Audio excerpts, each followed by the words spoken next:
Esta mañana hemos invitado para comentar, por supuesto, el debate de anoche, pero las perspectivas de esta última semana en general, a dos distinguidos invitados, el ingeniero Carlos Tapia, ¿cómo está? Gracias por la invitación. Sí, él integra, como ustedes saben, Ciudadanos por el Cambio, pero acá está en calidad de observador. Sí. Así es.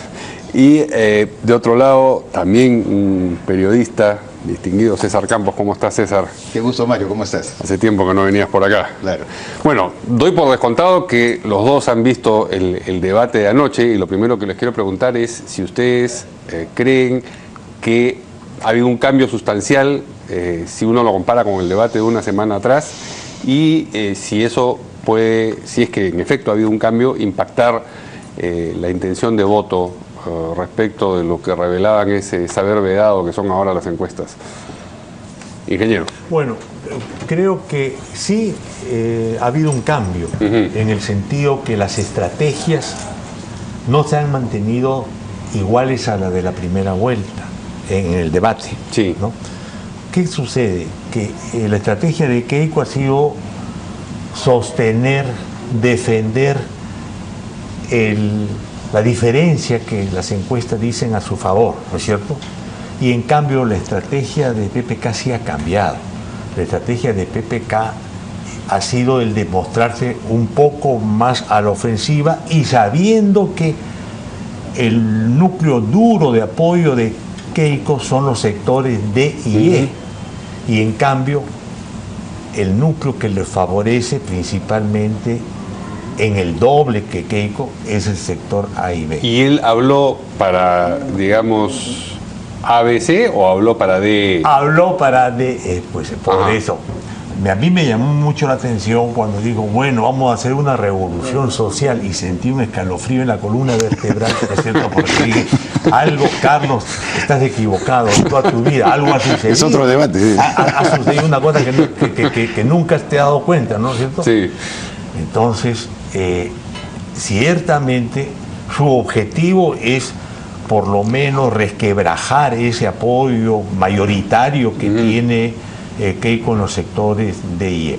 No sé si lo habrá conseguido, pero en la discusión, en este segundo debate, yo sí creo que PPK ha salido mejor parado que Keiko. Y ha mejorado sustancialmente. Mejor parado que sí mismo de la vez pasada, de todas maneras. Ah, claro. Y, no había mucho margen para empeorar tampoco. Claro, pues digo, sustancialmente sí, claro, mejor que lo de la primera vuelta. Sí. Pero ahora, si eso da para modificar las tendencias o los grados de votación que se tiene, no sé. En este país la política es impredecible, aunque los fenómenos y los milagros son raros.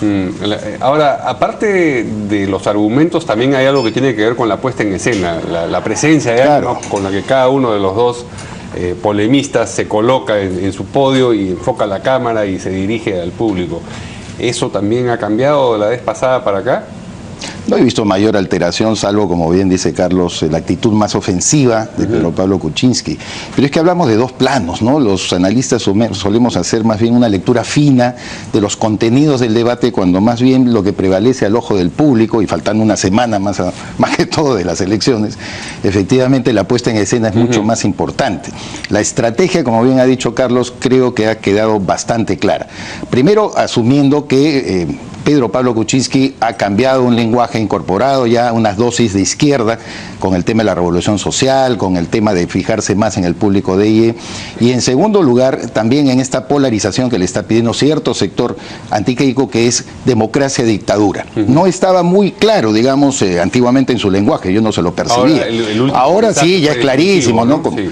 Ahora, yo no sé si cale pues eso en la gente. Estamos en un proceso eleccionario, la gente va a votar. Nadie se queja de que alguien ha violentado las normas electorales ni que pretende incorporar un programa dictatorial, golpista, de abuso de los derechos humanos, ¿no es cierto? Entonces, creo que eso tampoco va a ser un argumento muy sólido, digamos, a favor, pero que efectivamente, por lo menos, es lo que PPK cree que le va a resultar. Ahora, aún en la puesta en escena, en el caso de Kuczynski, me parece que en muchos casos se demoró, por ejemplo, cuando le tocaba el turno. Cada inicio. Sí, le daba 8 segundos y eso es un mensaje.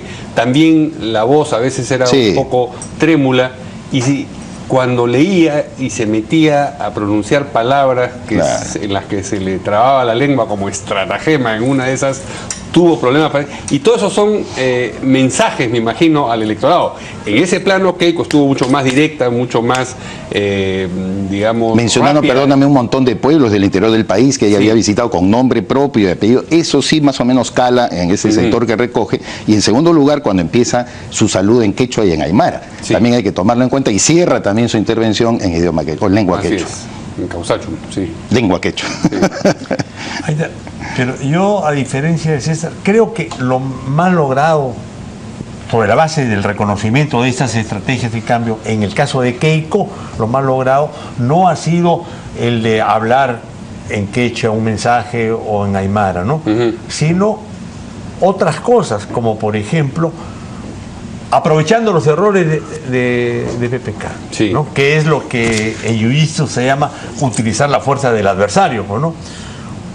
Siendo particularmente en este segundo debate el tema de la seguridad ciudadana tan importante, el tema era seguridad ciudadana y orden interno. Y nadie dijo cuál era la diferencia entre seguridad ciudadana y orden interno, ¿no es cierto? Para poder explicar a la población. Lo presenta como si fuera algo similar. Similar, o sea, primero. Pero y en segundo lugar, el error que sí supo aprovechar Keiko fue cuando el mensaje que dio PPK diciendo cómo llevan a los presos a Chayapalca. a Chayapalca, 4.000 metros. Crueldad. Crueldad. Entonces, lógicamente, eso sí, siendo el tema de seguridad ciudadana tan importante, ese fue un error fácilmente capitalizable. Como también fue un error un día antes meterlo a Daniel Urresti en su equipo de seguridad ciudadana. Y después negarlo, es decir, este avance y retroceso que es una característica de la campaña de Peruanos por el Cambio, una vez más le hace un flaco favor. Además, una extraña asimilación o adherencia de parte del señor Urresti, porque él dijo, me ha llamado PPK. Claro, y después luego PPK aclara, no, que él lo ha llamado, que es al revés. Y en segundo lugar, nadie quizás notó eso, Carlos, no sé si lo percibió, pero dijo, no, me pasaron el teléfono, ¿no es cierto?, sí, para hablar con él. ¿Quién le pasó el teléfono? ¿Qué actores hay en este intermedio que vincula al señor Urresti con el señor PPK, que de la noche a la mañana ya tienen un diálogo directo? Y él lo coge sin preguntar de parte sin de preguntar de parte de quién. Es como cuando firma documentos dice él recibo, pero no puede. Que de hecho ha sido llamado pues para abusar de la insolencia que tiene Urresti para enfrentarse a sus adversarios. Yo creo que es el único activo que tiene. Pero bueno, entonces se evalúa y si se asume, se incorpora de una manera cabal, digamos, a la estrategia. Pero con la protesta de Gino Costa y de Juan Cheput, eso es muy importante también. Denota que esto lo hizo PPK a espaldas de su propio comando. No sabía ni Gino Costa ni sabía Juan Cheput que el señor Urresti iba a ser usado como vocero. Pero en eso, más que da la impresión que más que un esfuerzo por darle la espalda a alguien es producto del caos que se vive producto del caos, en el campamento de Peruanos por el Cambio. Desesperación, ¿no? Pero claro, además del resquebrajamiento de la comisión más o menos sólida que tenía sobre seguridad ciudadana de PPK, hay un tema, ¿no?, que me corresponde a mí también, me involucra. Yo he sido 5 horas el experto técnico en el juicio contra Hugo Bustillo de nuestro amigo Daniel Urresti. Sí, claro. Pues bien, está demostrado que los senderistas no los mataron a Hugo. Así es, fue un crimen. Y la coordinadora de derechos humanos, que fue el que en parte me contrata a mí para hacer ese trabajo técnico, llamémosle profesional, un organismo de la coordinadora, son los que están impulsando la lucha de apoyar a PPK, pues. Claro. Entonces, ya el tema se complica un poco más. ¿Por qué? Porque no es solamente porque ha sido un miembro destacado del nanidismo, sino que es acusado de violación de los derechos humanos de un periodista, ¿no es cierto? Y no es iniciada la investigación, sino que al contrario, avanzada la investigación y en pleno proceso judicial.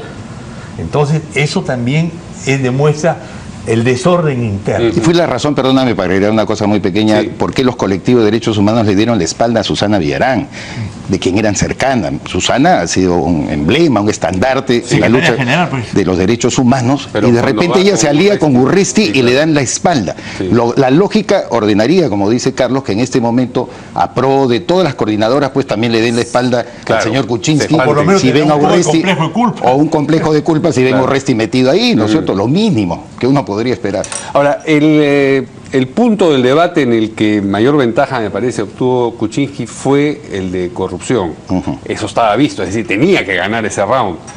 Pero lo ganó, tengo la impresión, por puntos y no por nocaut. ¿Es eso correcto?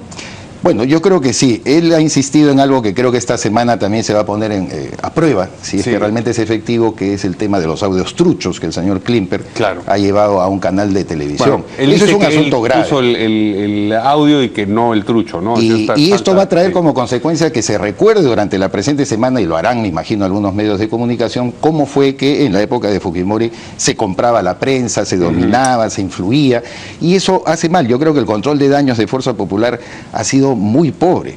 Entonces, Kuczynski creo que se ha empoderado mucho mejor en el tema, como tú bien dices, Pero le ha sacado el jugo como ha podido a eso y a lo de Ramírez. Yo creo que es el único punto de apoyo, porque se demuestra también que quieren Sí. blindar a Joaquín Ramírez, una persona o un personaje que ha quedado bastante maltratado luego de todo lo que se ha descubierto. Evidentemente ahí Fuerza Popular no lo sé, no tiene un efectivo control de daños, y ese sí es un punto y un hueco, una rendija por la cual los van a Sí, atacar duramente. con el adverbio transparentemente no es que haya aclarado mucho Keiko cuando se refiere a la manera como el señor Klimper entrega ese audio a la gente de Panamericana, ¿no? Es un flanco muy débil Sí. de Keiko, y en realidad yo sí creo que no han sabido o no han podido Claro.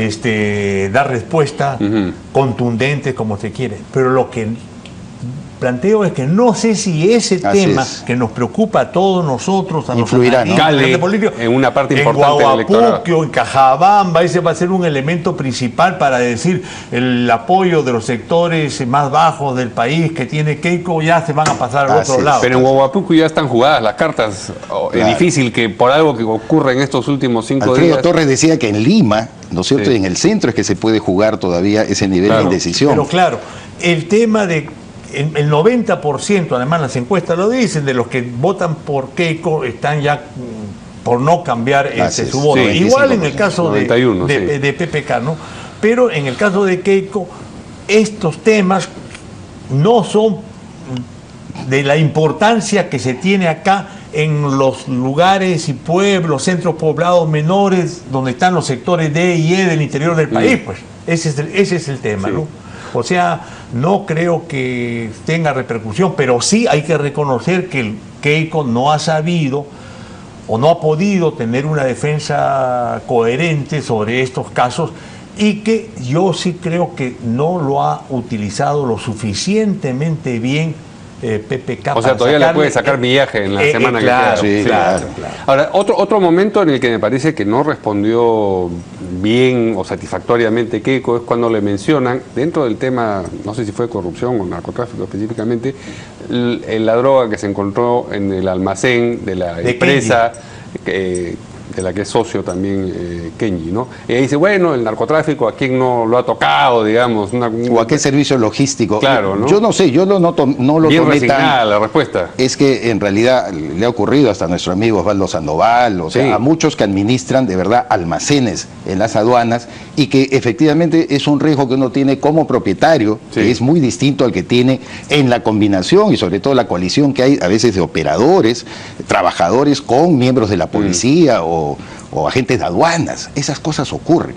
Yo la verdad no lo he visto que fuera tan débil, contestó lo que tenía que contestar. Bueno, mi hermano, ¿por qué se tiene que hacer? Salvo que le demuestre No, que él porque le había vamos hecho a todo hacer, el era más o operativo. menos el... Hay una resignación, sí, Sí. pues, ¿no? Ah, claro. Pero yo sí creo que hay un hueco, un flanco que no ha sabido utilizar Keiko, ¿no? En relación al narcotráfico. ¿Por qué?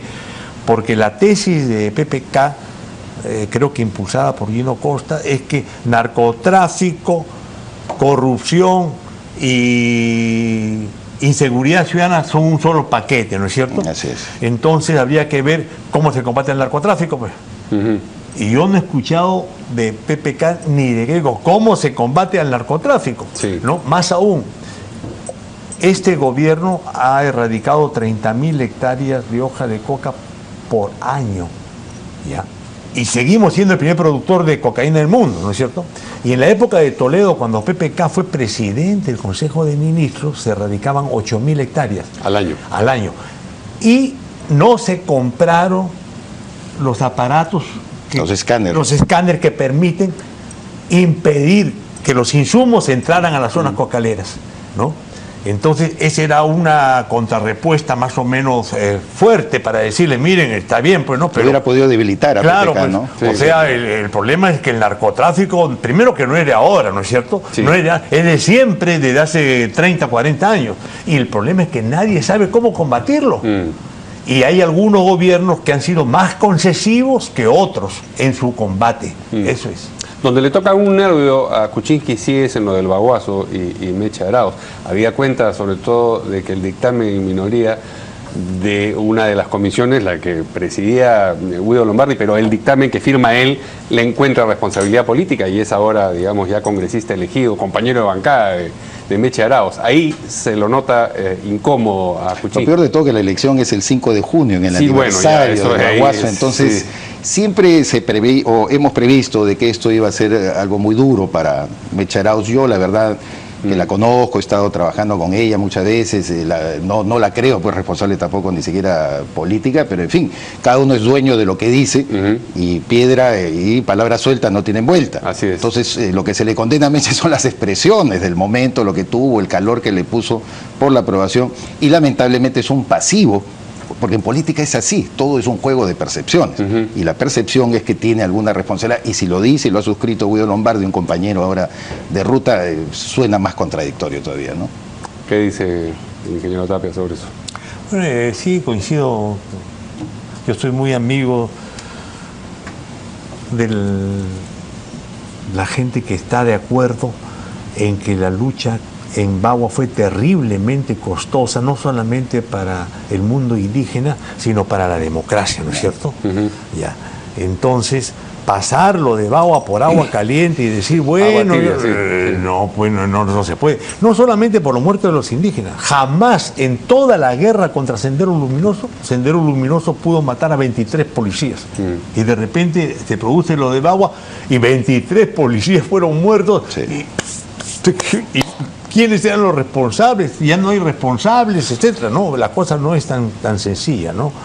Y lo de Guido Lombardi, yo soy muy amigo de él, es un demócrata a carta cabal, Así es. pero es verdad, como se llama en su informe. Y fue muy honesto cuando lo Claro, suscribió, claro, ¿no? O sea, claro. lo hizo con una convicción, no era una animadversión ni a Arauz, Ciertamente. ni a Meche Cabanillas, ni a nadie. Además, Su él hace el convicción. deslinde, dice esta responsabilidad política. Exacto. Claro. Respecto de la señora Cabanillas, en cambio, sí, y de alguien más, me parece, dice otras cosas, que hay más que responsabilidad política. Procesos que ya se han cerrado también, entonces cómo seguir arañando también judicialmente de ahí, ¿no? Un avance de Kuczynski es cuando le señala las ausencias o las licencias que tuvo cuando fue congresista la señora Fujimori. Los 500 y ella, días famosos. Se aferra, digamos, al tema de la maternidad y se victimiza como mujer y todo lo demás. Y Kuczynski retrocede cuando... Tengo yo la impresión debió haberse concentrado en lo de los estudios. Si uno pide el voto popular para ejercer la función congresal, bueno, posterga pues su proyecto académico. Tendría que haberlo pensado antes de pedir el voto de la gente, aunque no haya cobrado durante ese tiempo, Claro. pero el compromiso lo tenía.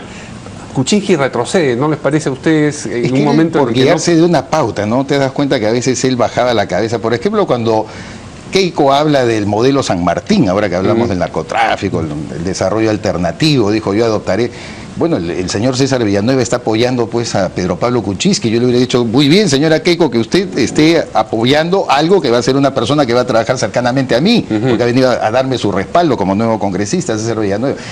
Pero Kuczynski, por guiarse de la pauta que le habían puesto, creo que ha dejado ese input que uno debe tener en un debate, que ya es la inspiración misma, ¿no? Nosotros en la Católica lo practicábamos desde jóvenes, entonces eso es lo que no tiene PPK, pues no tiene esa calle, no tiene esa cancha, no tiene el terreno del calembur, ¿no? De la rapidez mental como para poder captar algo, inmediatamente imputárselo a Keiko Fujimori. Claro que los 500 días ha sonado pues muy amable, digamos, para Keiko, ¿no? Porque pobrecita, sí, pues se victimizó como madre, pero inmediatamente Verónica Mendoza, que también es congresista y también ha dado a luz, siendo congresista, tuiteaba y decía, oiga señora, yo di a luz y a los 15 días y a los 15 días estaba con mi hija, pues ahí, ¿no? Entonces, esas cosas le faltó, por ejemplo, a PPK, ¿no es cierto? Que no lo diga Verónica Mendoza, lo hubiera podido decir fácilmente. Pero ¿tienes tú la impresión de que fue por apegarse al esquema que tenía, no porque se siente, se apoca, digamos, ante el argumento yo soy madre? No ha demostrado agilidad, por lo menos. En el recurso, el debate de la polémica. La licencia materna, así como ha liquidado,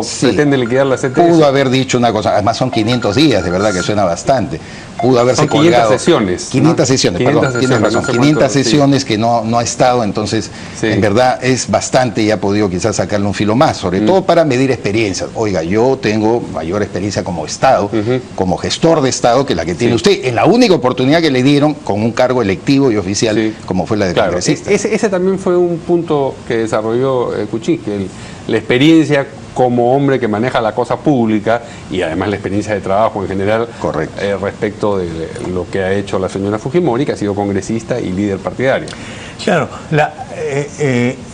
creo que ahí hubo un empate entre Keiko, que digo, bueno, yo pues esto es política, ¿no es cierto? Le he dedicado 20 años a la política, al partido, he hecho esto, la bancada la mantengo, no se deshacen, etcétera. Y en el caso de PPK, de su calificación como financista, economista, también hombre de Estado, ¿no? Pero hay algo que se le pasó a muchas personas, ¿no? Cuando PPK dice, ¿cómo luchar contra la desigualdad? Aumentando la productividad, ¿cierto? Que es la tesis principal del neoliberalismo, que aumentar la productividad tiene un aspecto tecnológico productivo, que es decir, mayor valor con menos costo, ¿no es cierto?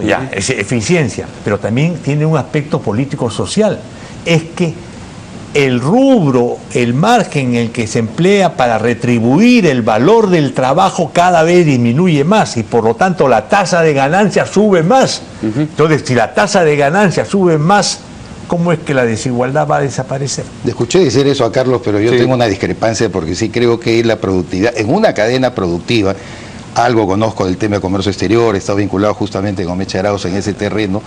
Piensa tú en los esparragueros, en la gente que tiene una parcela muy pequeña, en esa cadena que te den asistencia tecnológica, productiva, para aumentar la productividad, oye, te cambia la vida. Y para terminar, Richard Webb justamente ha hecho un estudio último sobre eso, la mayor rentabilidad que tiene ahora la gente del interior del país y del campo respecto al hombre urbano.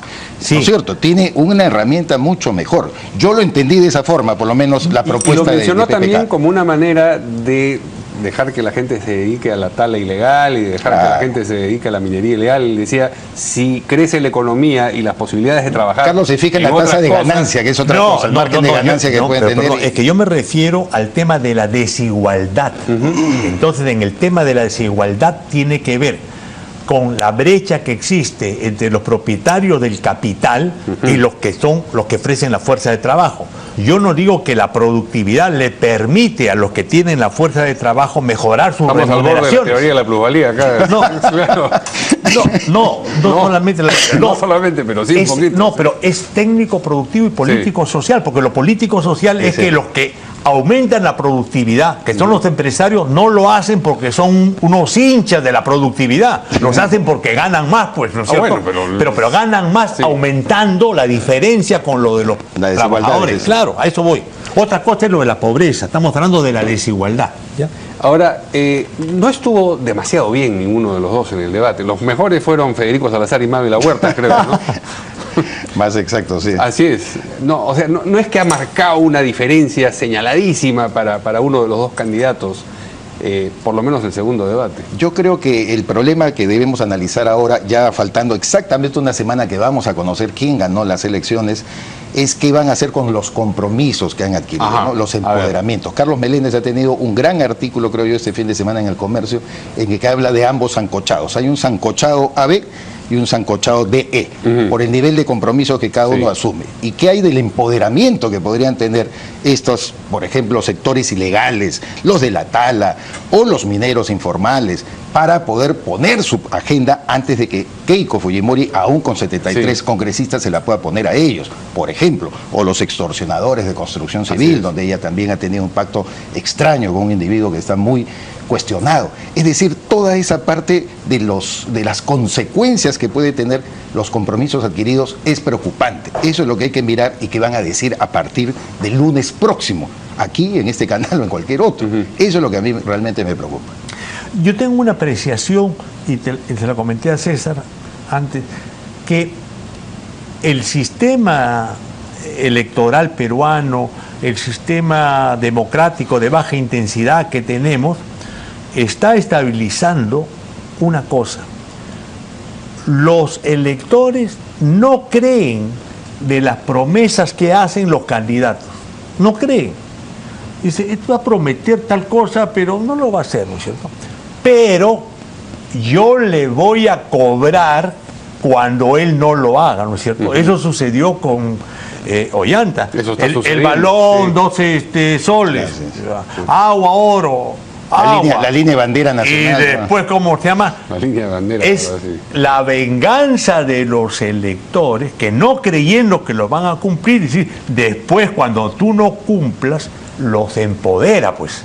O sea, qué complicado es todo, ¿no? Pero dentro de una democracia de baja intensidad, en fin, en que los electores no creen en las promesas de los candidatos, pero los electores se van empoderando poco a poco diciendo, te descubrí, paga, porque en la política las palabras, lo dicho y lo no dicho se paga. No es cierto que, dicen lo que quieren y no pagan. La palabra se le llega el viento, ¿no? Pagan. Y eso sí hay que saber rescatar para decir, lo de abajo no es que son sonsos porque apoyan a tal o cual, porque le dan una refrigeradora, sino porque tienen intereses también. Y esos intereses saben defenderlos, pues.